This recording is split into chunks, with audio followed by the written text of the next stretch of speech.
There's a microphone in the clock, the black girl whispered. Then the billionaire looked at his wife. The crystal chandelier cast dancing shadows across the marble floor of the Whitmore estate as Harold adjusted his silk tie for the 100th time that evening. 70 years old today, and he felt every single one of them weighing on his shoulders like stones. The grand ballroom buzzed with the carefully orchestrated chaos of high society, women in designer gowns that cost more than most people's cars, men in tailored suits discussing mergers over $100 champagne, and the ever-present hum of carefully masked greed. "Happy birthday, Uncle Harold!" His nephew Marcus appeared at his elbow, practically vibrating with false enthusiasm. "Quite the celebration. Mother would have loved this." Harold's jaw tightened. Marcus's mother, Harold's sister, had died 2 years ago, leaving behind a mountain of debt and a son who'd been circling Harold's fortune like a vulture ever since. "Yes, well, Martha always did love a good party." Speaking of parties, Marcus leaned closer, his breath reeking of expensive scotch. "I was hoping we could discuss that investment opportunity one mentioned. The tech startup in Silicon Valley? They're looking for serious investors, and with your connections." "Not tonight, Marcus." Harold's voice carried the weight of authority that had built his empire. "It's my birthday, not a board meeting." But Marcus wasn't the only one with dollar signs in his eyes. Harold's gaze swept across the room, cataloging the familiar faces of distant relatives who'd suddenly become very interested in family gatherings since his last heart attack. There was his great-niece Jennifer, who'd dropped out of law school and now spent her days posting lifestyle content on social media. His stepson Richard, Eleanor's boy from her first marriage, who'd managed to turn a trust fund into a series of failed restaurant ventures. And scattered throughout the crowd, a dozen other Whitmore relatives and hangers-on, all smiling their practiced smiles and asking after his health with just a little too much concern. The irony wasn't lost on him. He'd spent 50 years building an empire, and now everyone wanted to know how they could inherit a piece of it. "Harold, darling!" Eleanor appeared beside him in a stunning emerald gown that perfectly matched her eyes. At 62, she was still breathtaking, her silver hair swept into an elegant chignon, her smile warm and genuine. "You're looking rather serious for a birthday boy." "Just tired of the vultures," he murmured, accepting the kiss she pressed to his cheek. "Present company excluded, of course." "Of course." She laughed, the sound like wind chimes in a gentle breeze. "But try to enjoy yourself. It's not every day you turn 70. Harold was about to respond when his assistant, James, appeared at his shoulder with a concerned expression. "Sir? There's a delivery for you. The courier insists it's urgent and must be open tonight." "A delivery? At this hour?" Harold frowned. "What kind of delivery?" "A package, sir. Rather old-looking. The courier said it was from a law firm in Boston, but he wouldn't give any details." Eleanor's hand tightened slightly on Harold's arm. "Boston? Do you have business there?" "Not that I'm aware of." Harold's business instincts kicked in. Urgent deliveries from unknown law firms were rarely good news. "Where is it?" "I've placed it in your study, sir." "Shall I have security check it first?" Harold waved him off. No. If it's from a law firm, it's probably just papers. I'll look at it later." But curiosity gnawed at him. After another hour of forced smiles and repetitive conversations about his health, his investments, and his plans for the future, Harold couldn't take it anymore. He needed air, space, and 5 minutes away from people who saw him as nothing more than a walking inheritance. He slipped away from the party, his footsteps echoing in the quieter corridors of the estate. The study was his sanctuary, dark wood paneling, floor-to-ceiling bookshelves, and the massive antique grandfather clock that had belonged to his father, and his father before him. The steady tick-tock of the clock's pendulum was the only sound as he approached his desk. The package sat there like a question mark, wrapped in brown paper and tied with string. No return address, just his name written in spidery handwriting. Harold reached for it, then hesitated. Something felt off. The paper was too old, too yellowed, as if it had been sitting in storage for years. "There's a microphone in the clock," Harold spun around so fast he nearly knocked over his chair. Standing in the doorway was a little girl, maybe 10 years old, with dark skin and intelligent eyes that seemed too old for her face. She wore an oversized cardigan that looked like it had been borrowed from someone much larger, and her hair was pulled back in 2 neat braids. "What did you say?" Harold's heart hammered against his ribs. Where had she come from? How had she gotten past security?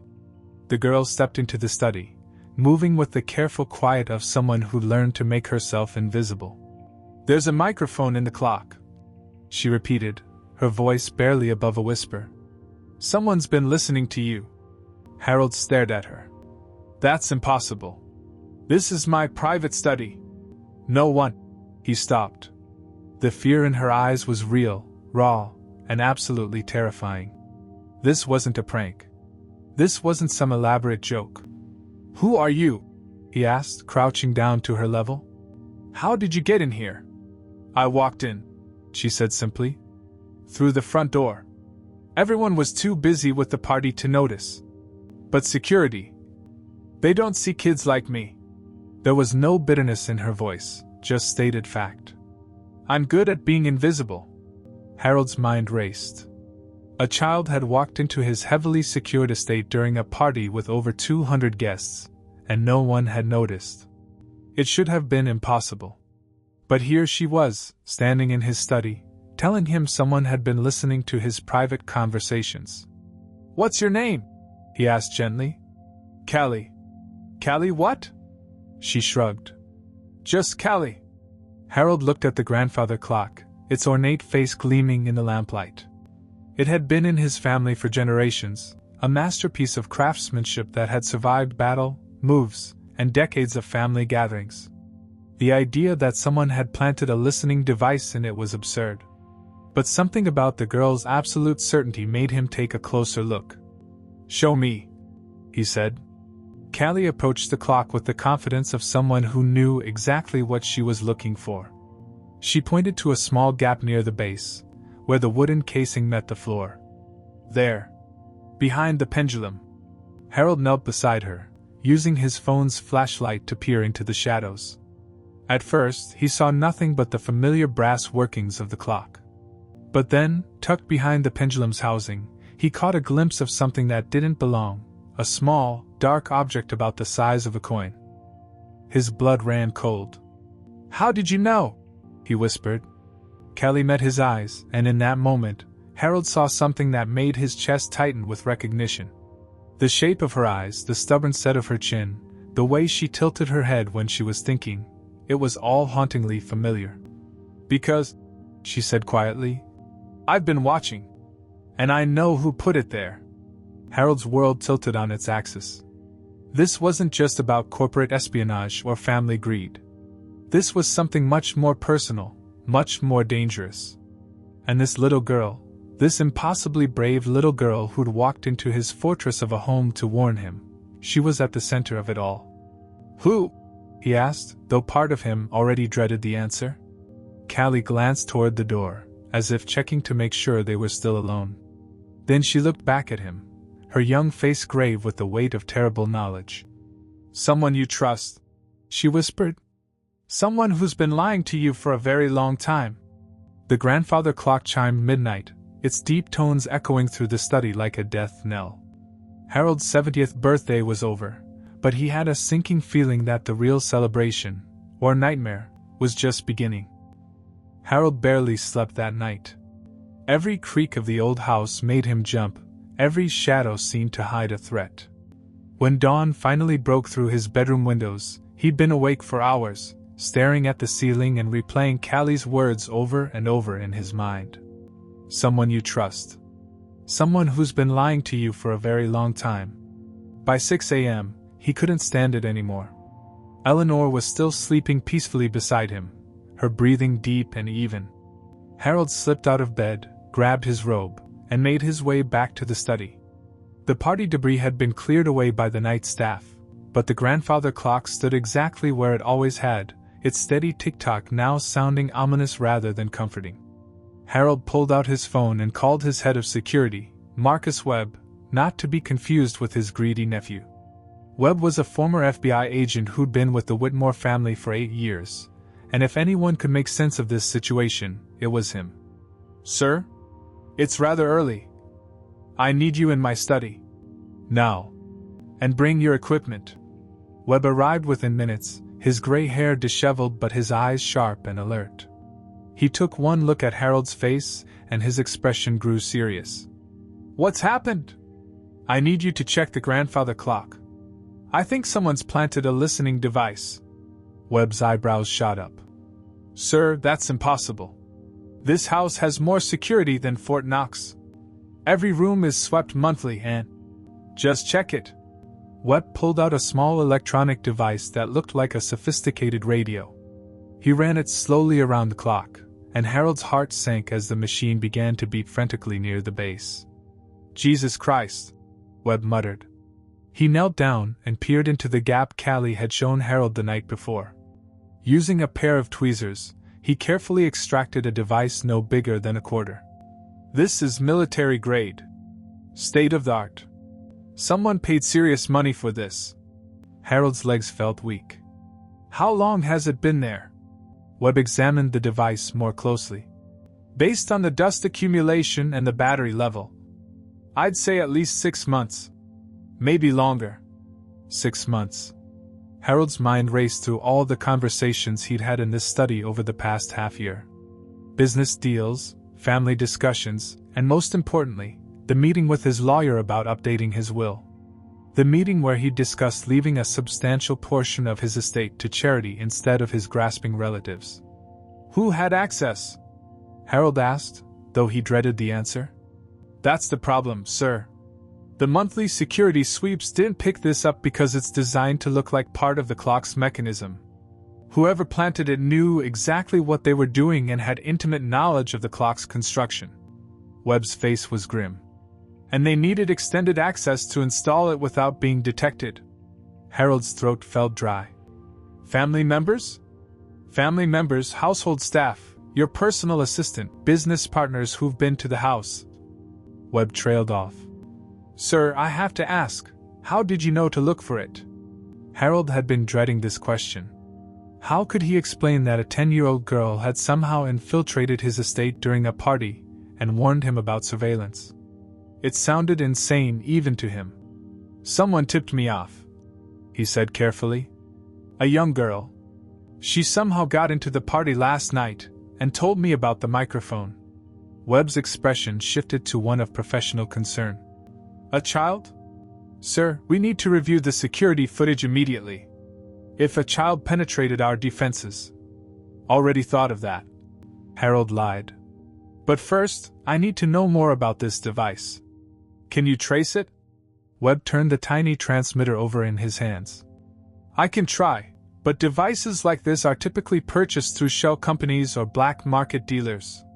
What I can tell you is that it's not just a recorder. It's a live transmission device. Someone's been listening to your conversations in real time." The implications hit Harold like a physical blow. Every private conversation, every business discussion, every intimate moment with Eleanor in his study, someone had been listening. But who? And why? "There's something else," Webb continued, his voice dropping to a whisper. "I ran a preliminary check on the guest list from last night. There's no record of any children attending the party. No plus ones, no family members with kids. This girl, she shouldn't have been there." Harold's blood ran cold. "That's impossible. She was real. I talked to her. She's the one who—" "I'm not saying she wasn't real, sir. I'm saying she wasn't supposed to be there. Which means either our security is compromised or—" Webb hesitated. "Or what? Or someone wanted her to get in. Someone who knew exactly when and where to send her." Harold sank into his leather chair, the weight of the situation crushing down on him. A phantom child who'd appeared out of nowhere to warn him about surveillance. A listening device that had been recording his most private conversations for months.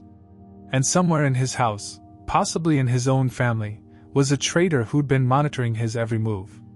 "Webb," he said quietly, "I want you to sweep the entire house. Every room, every phone, Every damn piece of furniture.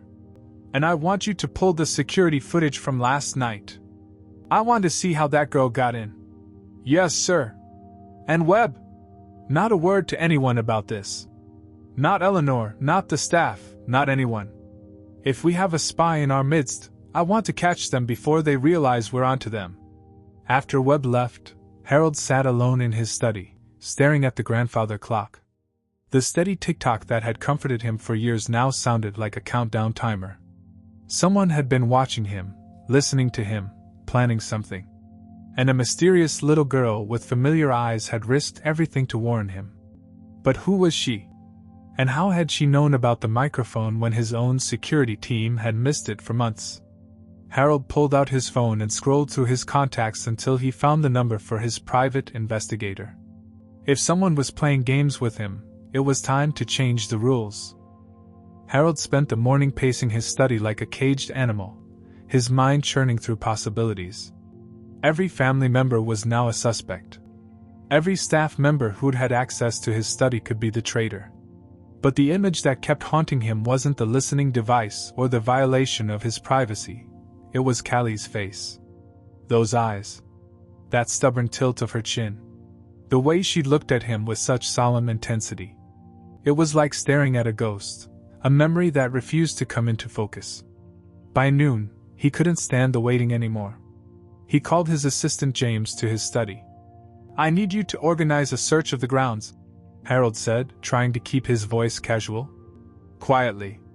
There was a young girl at the party last night, about 10 years old, dark skin, wearing an oversized cardigan. She may still be on the property. James frowned. Sir, the catering staff did a thorough cleanup. If someone had stayed behind. She's not with the catering staff. She's... Harold paused, realizing how insane this was going to sound. She's hiding. And I need to find her. Should I call security? No. Harold's voice was sharp. Just you. Check the outbuildings first, the greenhouse, the old stable, the gardener's shed. If she's still here, she'll be somewhere quiet and out of sight. James looked confused but nodded. Of course, sir. May I ask why? She has information I need. That's all you need to know. An hour later, James returned with news that made Harold's pulse quicken. I found her, sir. In the greenhouse. She was hiding behind the ivy in the back section. Harold's heart hammered as he made his way across the estate grounds. The greenhouse was his late mother's project, a sprawling Victorian structure filled with rare orchids and exotic plants. It had been largely abandoned since her death 5 years ago, maintained but rarely visited. He found Kelly exactly where James had said she'd be, curled up in a corner behind a curtain of trailing ivy. She was eating what looked like a granola bar, her small hands dirty from the soil. When she saw Harold approach, she scrambled to her feet, ready to run. Wait, Harold said gently, holding up his hands. I'm not here to hurt you. I just want to talk. Callie watched him warily, her back pressed against the greenhouse wall. In the natural light filtering through the glass, Harold could see her face more clearly than he had in the dim study. The resemblance hit him like a physical blow. What's your last name, Callie? He asked, his voice barely above a whisper. I don't have to tell you that. No, you don't. But I think I might know who you are. Something flickered in her eyes, hope, fear, or maybe both. You don't know me. Harold crouched down to her level, studying her features. The shape of her eyes was unmistakable, almond-shaped, with thick lashes that had been the envy of every girl in her class. The stubborn set of her jaw was identical, as was the way she crossed her arms when she was being defensive. You look like someone I used to know, Harold said carefully. Someone very important to me. Who? My daughter. Her name was Lena. Callie's composure cracked for just a moment, and Harold saw something raw and desperate flash across her face. Was? She left home 11 years ago. We had a fight, and she disappeared. My wife told me she went to Europe, that she didn't want me to find her. Harold's voice caught. I've regretted that fight every day since. What did you fight about? Harold closed his eyes, the memory still painful after all these years. She wanted to study art. I wanted her to join the family business. She said I was trying to control her life, that I didn't trust her to make her own decisions. I said some things, terrible things about her choices, her friends, her dreams. The last thing she said to me was that she'd rather have no father than one who couldn't love her for who she was. When he opened his eyes, Callie was staring at him with an expression he couldn't read. She was 19. Harold continued. Brilliant, stubborn, beautiful. She had your eyes, your chin, your way of standing when you're angry or scared. He paused. How old are you, Callie? 10. The math was simple and devastating. Lena had been 19 when she left. If she'd been pregnant. Is Lena your mother? Harold asked, his voice hoarse. Callie's silence was answer enough. Where is she? Is she alive? Is she okay? Tears welled up in Callie's eyes, but she lifted her chin in that familiar stubborn gesture. I don't know. I haven't seen her in 2 years. Harold's world tilted. 2 years? Where have you been living? Who's been taking care of you? Foster homes? Group homes? I ran away from the last one 3 weeks ago. Callie wiped her eyes with the back of her hand. I came here because I found something. Something that made me think you might want to know the truth. What kind of something? Callie reached into her oversized cardigan and pulled out a small, leather-bound book. Even from a distance, Harold recognized it. He'd given it to Lena for her 16th birthday. A journal with her initials embossed on the cover. She wrote about you, Callie said, holding the journal protectively against her chest. About what really happened when she left. About why she never came back. Harold's hands shook as he reached for the journal. Can I? There's stuff in there about Mrs. Eleanor too. Stuff that might explain why someone's been listening to you. The pieces began clicking together in Harold's mind. The listening device. The mysterious child who'd appeared at his party.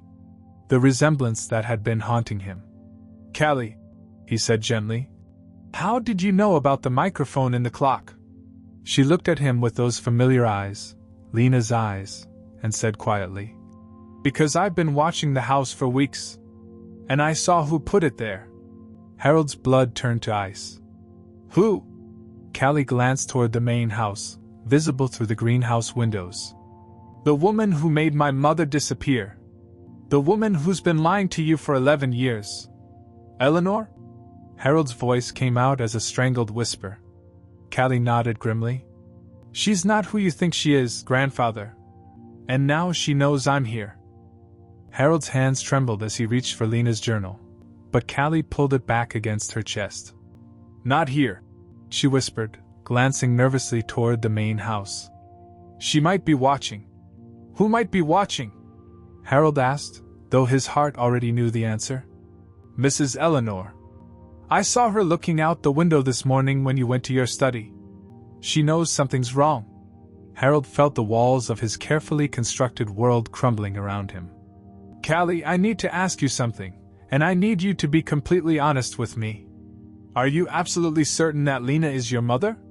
Yes. And you're certain about what you saw? About Eleanor and the listening device? Callie's young face hardened with resolve. I watched her for 3 nights. She waited until everyone was asleep, then she went to your study with a small toolkit. It took her almost an hour to install it without damaging the clock. The betrayal cut through Harold like a blade.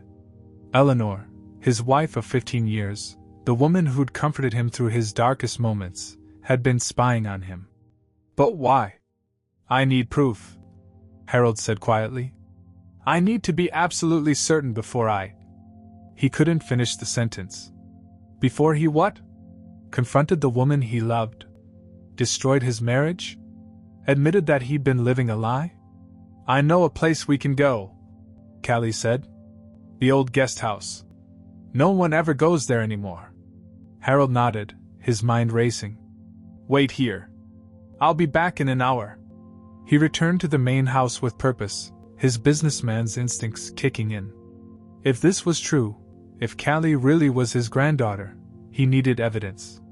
He called his personal physician, Dr. Morrison, and arranged for a private DNA test kit to be delivered within the hour. Then he called his private investigator. "I need you to look into something," Harold said when the PI answered. 11 years ago, my daughter Lena disappeared. I was told she went to Europe, but I want you to find out what really happened to her. Sir, that's a long time. The trail will be cold. I don't care what it costs. I want to know where she went, who she was with, and what happened to her. And I want to know if she had a child.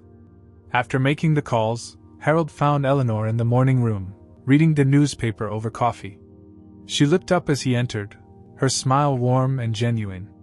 "Good morning, darling. You look tired. Didn't sleep well?" "Just thinking about business."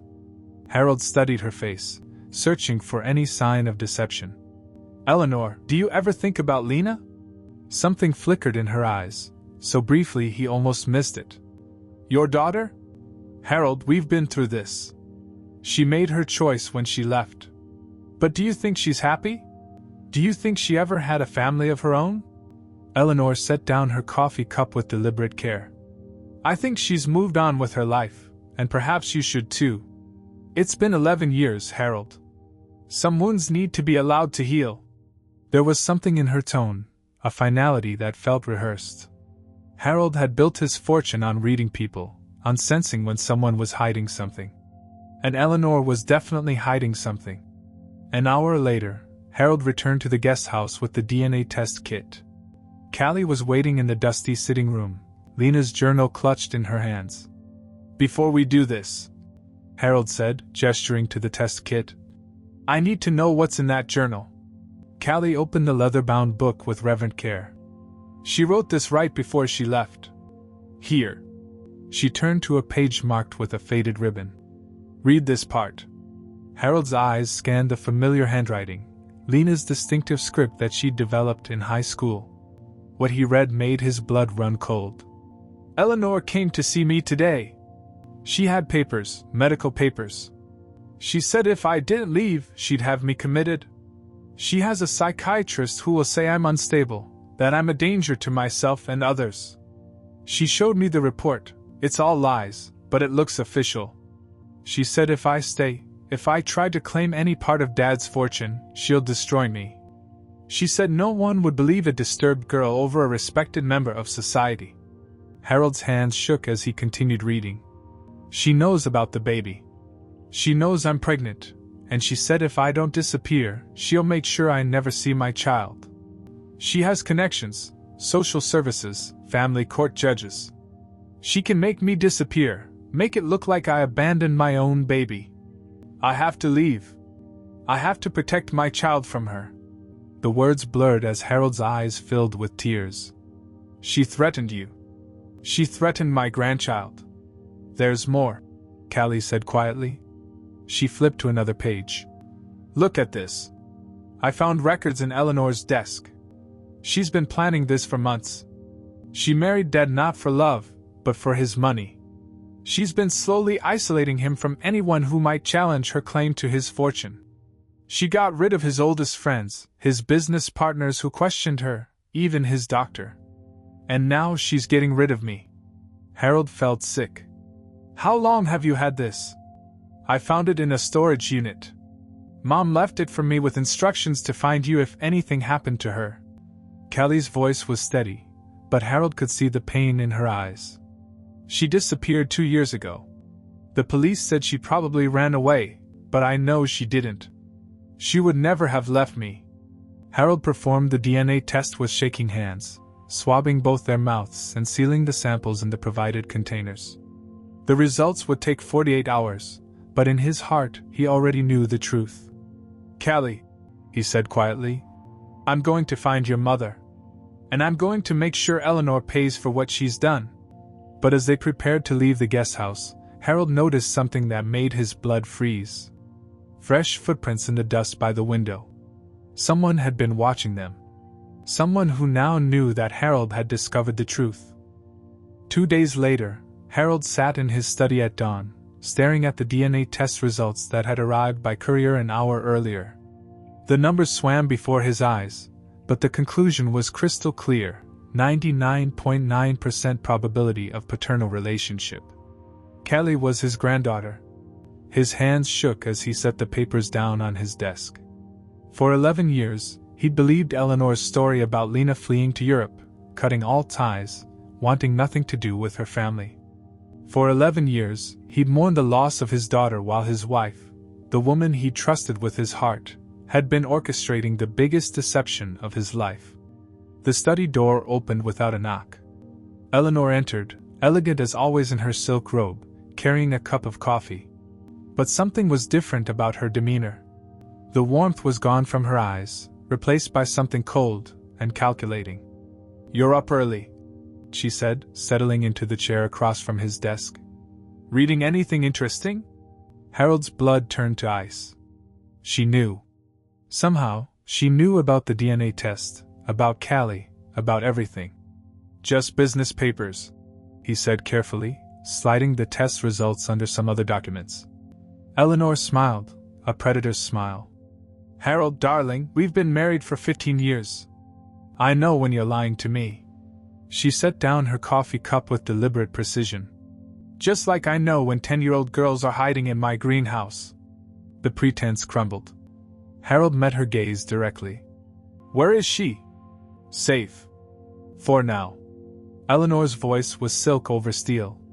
"Though I must say, I'm impressed. I never thought Lena's little bastard would have the courage to come here. Of course, I always knew this day might come." "You knew she was alive?" "Of course I knew.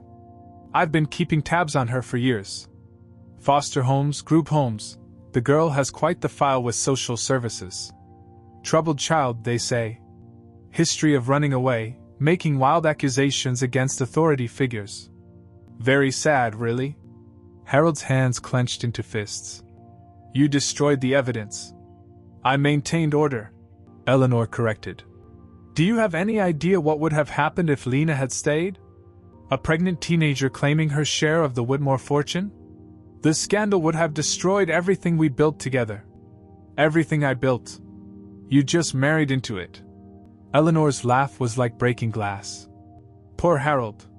You still don't understand, do you? I didn't just marry into your fortune, I saved it. When I met you, you were a grieving widower making terrible business decisions, alienating your board of directors, and heading straight for bankruptcy. I turned this company around. By lying to me. By threatening my daughter. By protecting our future." Eleanor stood, moving to the window that overlooked the estate grounds. "Lena was weak, emotional, completely unsuited for the responsibilities of wealth. She would have given it all away to her artist friends and social causes. Is that what you wanted? Your life's work scattered to the winds?"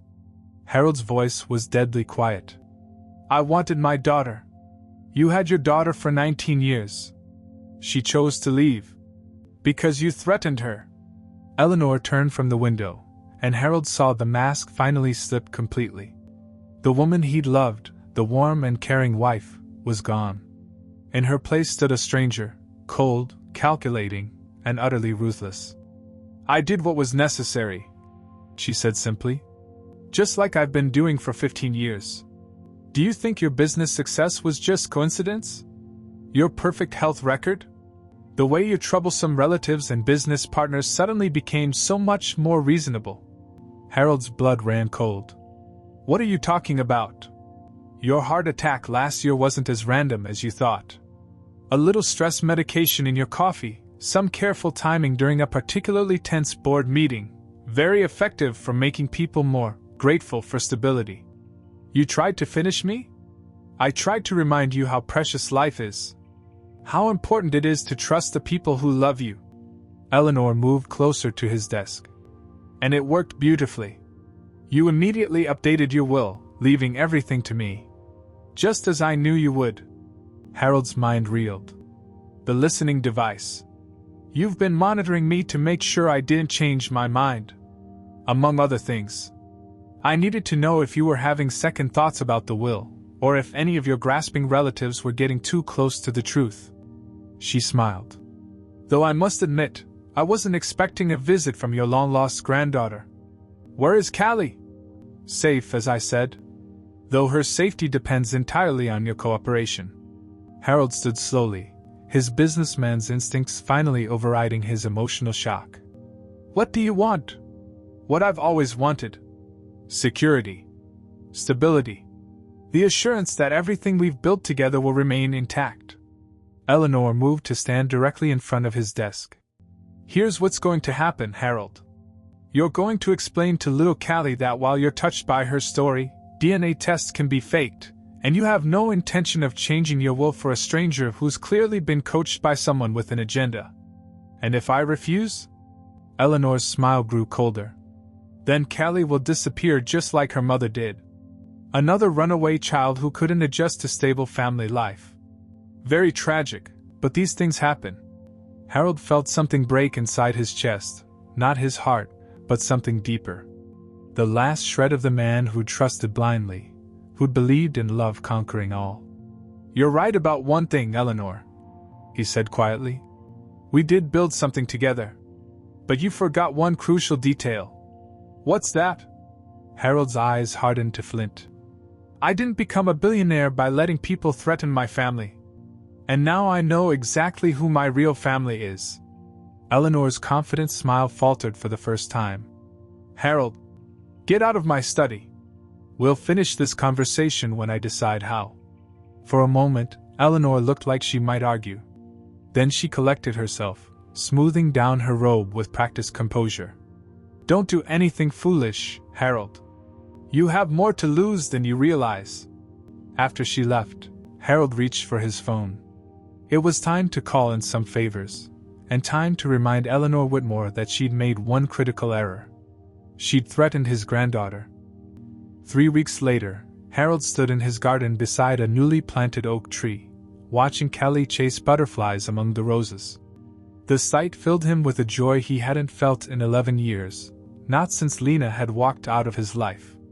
The past 3 weeks had been a whirlwind of legal maneuvers, private investigators, and careful strategy. Harold had learned that when you controlled billions of dollars and knew the right people, you could move mountains. Even mountains named Eleanor. She's beautiful, isn't she? Harold turned to find his lawyer, David Chin, approaching with a satisfied expression. David had been Harold's attorney for 20 years, and he'd handled the recent upheaval with the discretion and efficiency that had made him indispensable. The tree or my granddaughter? Harold asked with a rare smile. Both. Though I was referring to the young lady who just successfully convinced our security team to help her build a butterfly garden. Harold chuckled. Callie had that effect on people. In 3 weeks, she'd managed to wrap the entire household staff around her finger, transform the abandoned greenhouse into her personal sanctuary, and bring more life to the estate than it had seen in years. The new will is ready for your signature, David said, pulling out a leather portfolio. Everything exactly as you specified. Callie is now your primary heir, with provisions for her education, health care, and a substantial trust fund that activates on her 18th birthday. Harold took the papers, his eyes scanning the legal language that would ensure his granddaughter's future. And the other matter? Eleanor signed the divorce papers this morning. In exchange for a modest settlement, far less than she expected, she's agreed to relinquish all claims to the estate and maintain complete silence about family matters. David's expression hardened. She was quite cooperative once we explained that the alternative was criminal charges for attempted crime, fraud, and kidnapping. Harold nodded grimly. Eleanor's downfall had been swift and absolute. The listening device had been traced back to a security company she'd hired through a shell corporation. Security footage from the night of his party had been discovered, showing her planting the device. And when Harold's private investigator had followed the money trail, they'd found evidence of Eleanor's systematic manipulation going back years. What about the search for Lena? David's expression grew more serious. We've found a trail. 3 private investigators working full-time have traced her movements from when she left 11 years ago. She spent time in Boston, then moved to a small town in Vermont. The trail goes cold 2 years ago, but we're not giving up. Harold's heart clenched. 2 years. The same time Callie had said her mother disappeared. but he refused to give up hope. Somewhere out there, his daughter might still be alive, and he would find her. "Grandfather!" Callie's voice rang across the garden. She came running toward them, her face flushed with excitement, a butterfly net clutched in her small hands. "Look what I caught!" She held up the net, revealing a magnificent monarch butterfly with orange and black wings. "Mrs. Henderson in the kitchen said I should let it go, but I wanted to show you first. Isn't it beautiful?" Harold knelt down to her level, studying the butterfly. "It's magnificent. But Mrs. Henderson is right. Butterflies need to be free to fly where they belong." Callie nodded solemnly and gently released the butterfly. They watched it flutter away, dancing on the warm afternoon breeze. "Do you think my mom is like the butterfly?" Callie asked quietly. "Free somewhere, but just not where we can see her?" Harold's throat tightened. "I think your mom loved you very much. And I think wherever she is, she's proud of how brave you've been. Will you keep looking for her?" "Every day," Harold promised. "For as long as it takes." Later that evening, Harold stood in his study, looking at the grandfather clock that had started this whole journey. The listening device was gone, but he'd kept the clock as a reminder. Sometimes the biggest betrayals came from the people you trusted most, but sometimes salvation came from the most unexpected places. On his desk sat a framed photo, the first picture he'd taken of Callie, smiling as she worked in the greenhouse.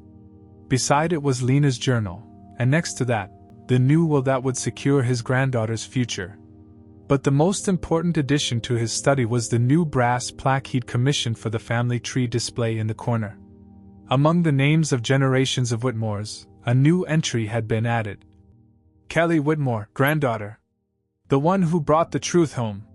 Harold walked to the window overlooking the estate grounds. Somewhere out there, his daughter might still be alive. And here in his home, his granddaughter was finally safe, finally where she belonged.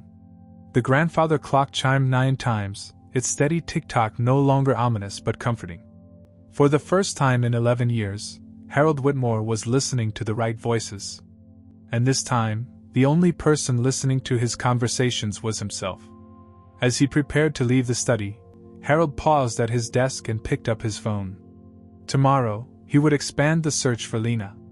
He would use every resource at his disposal, follow every lead, and never stop hoping.